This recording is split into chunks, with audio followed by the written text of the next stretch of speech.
10h15, Madame, Monsieur, bonjour. Voici le journal et à la une de l'actualité, c'est le président justement français, Emmanuel Macron, qui est arrivé hier en Égypte. Le président Abdel Fattah el-Sisi a reçu officiellement le président Emmanuel Macron au palais présidentiel d'El Ettehadiyya. À présent, nous avons avec nous en ligne, en direct en fait, notre collègue Hani Farag et son invité, Monsieur Georges Malbruno, journaliste du Figaro, spécialiste du Proche-Orient. Hani, bonjour. Quels détails vous avez justement sur cette visite? Tout d'abord, bienvenue à votre invité, Monsieur Malbruno. Oui. Merci beaucoup. Comme vous venez de dire, j'ai actuellement en direct à partir du palais présidentiel à l'Ettehadiyya au Caire, M. Georges Malbruno, c'est un journaliste du Figaro, spécialiste des affaires du Moyen-Orient. Vous êtes le bienvenu, Sénat TV International. Merci beaucoup pour cette interview tout d'abord. Shukran Jazilan, merci. Merci beaucoup. Et ma première question porte sur le but essentiel de Monsieur le Président Macron dans ce temps tout à fait crucial, tout à fait critique sur la scène proche-orientale. Je crois qu'il y a plusieurs messages qu'Emmanuel Macron apporte à l'Égypte aujourd'hui, au président Sisi, mais aux Égyptiens plus largement. D'abord, un message d'amitié. L'Égypte est un partenaire stratégique important de la France. C'est la 4e visite d'Emmanuel Macron en Égypte depuis 2017. Le Raïs Sisi est venu, je crois, 7 fois depuis, 8 fois depuis 2017. Au-delà de ça, il y a surtout un message par rapport à la situation à Gaza. Emmanuel Macron vient soutenir le plan arabe initié par l'Égypte, plan de reconstruction de la bande de Gaza, alternatif au plan de Donald Trump, et donc il vient en soutien.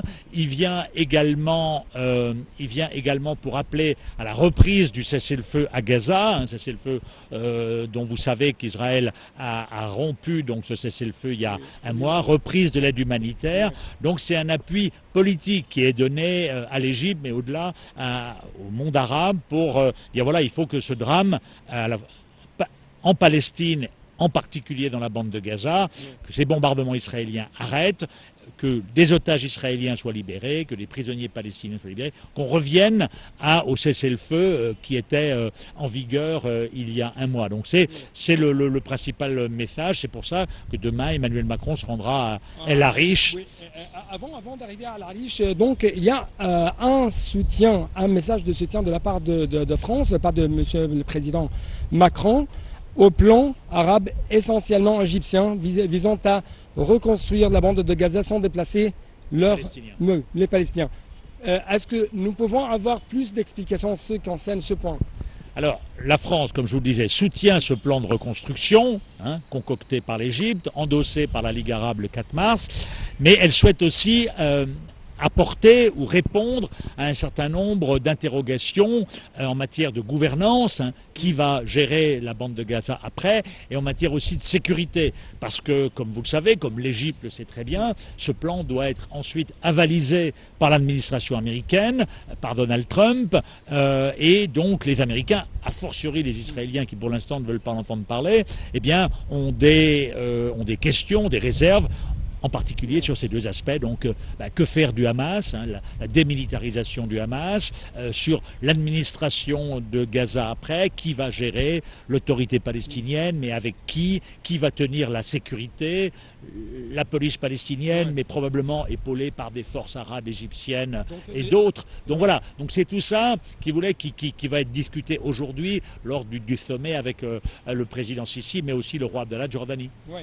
Donc comment, encore une fois, vous lisez ce sommet trilatéral, ce sommet tripartite entre Monsieur le Président Macron, Monsieur le Président Sisi et le roi Abdallah II de Jordanie? Quel est le message essentiel que vous observez actuellement? Je pense que le message essentiel, c'est soutien à ce plan de reconstruction, mais il faut avancer pour faire en sorte d'abord qu'il y ait un consensus arabe autour de ce plan, et qu'ensuite, fort de ce consensus, les pays arabes puissent aller à Washington, le présenter à l'administration Trump pour l'endosser, pour que ensuite, justement, on passe à une nouvelle étape qui serait justement l'arrêt des bombardements israéliens et qu'on passe à le jour d'après. Ouais. Alors qu'au jour d'aujourd'hui, Israël considère qu'il faut intensifier ses bombardements pour mettre la pression sur la masse. Donc je crois que c'est ça qui est important. C'est comment concrètement avancer sur ce plan arabe que l'Égypte a mis sur la table le 4 mars. Ouais.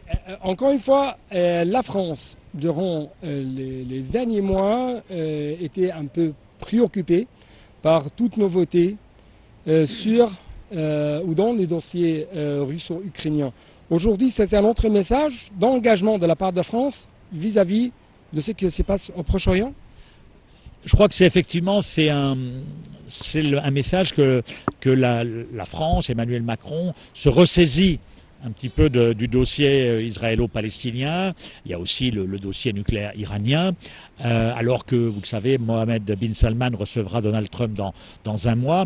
Mais c'est aussi, je pense, le message en filigrane, hein, c'est que la France, vous venez après le 7 octobre, a quand même soutenu inconditionnellement Israël, etc. Beaucoup de pays arabes n'ont pas compris cette position, ce changement de position français qui était traditionnellement équilibré, etc. Et donc, au fur et à mesure des bombardements israéliens, au fur et à mesure de la phase militaire engagée par Israël à Gaza, Emmanuel Macron s'est rendu compte finalement que Benyamin Netanyahou ne voulait pas de la fin des opérations militaires, parce que la fin des opérations militaires signifiait pour lui la fin de sa carrière politique. Et donc, voilà, donc on a assisté progressivement à un durcissement dans le ton utilisé par la France, par Emmanuel Macron, à l'égard de Benyamin Netanyahou, que ce soit à Gaza, mais également, on l'a vu la semaine dernière, sur le Liban, lorsque Israël a bombardé le Liban, alors que Emmanuel Macron recevait le président libanais Joseph Aoun. Donc face à de telles atrocités de la part d'Israël, face à de tels, si je peux dire, crimes de guerre contre l'humanité tout entière, on trouve qu'il y a de plus en plus un engagement entrepris par la France, représentée par M. le Président Emmanuel Macron. Et à Al-Arish, ça sera un message humanitaire. Al-Arish sera un message humanitaire français, insistant sur le fait qu'il faut que l'aide humanitaire revienne à Gaza et qu'au-delà de l'aide humanitaire, eh bien, on sorte, encore une fois, de ce drame et qu'on envisage le jour d'après. Donc c'est aussi un message politique. Je pense que Emmanuel Macron rappellera son engagement en faveur d'un cessez-le-feu et aura des mots probablement assez durs contre Benyamin Netanyahou, qui lui n'est pas du tout dans cette optique-là, qui n'est pas dans l'optique du jour d'après. Il est dans une optique militaire. Vous avez vu, on va morceler la bande de Gaza, réoccuper, peut-être annexer, etc. Donc voilà, c'est un message de rééquilibrage de la position française à l'égard du monde arabe. Oui. On trouve qu'il y a un élan aujourd'hui dans les relations bilatérales entre la France et l'Égypte. On parle d'élever le niveau de relations au niveau du partenariat stratégique. Comment ça représente un point fort pour la France à l'égard de l'Égypte, qui est un pays en même temps africain arabe?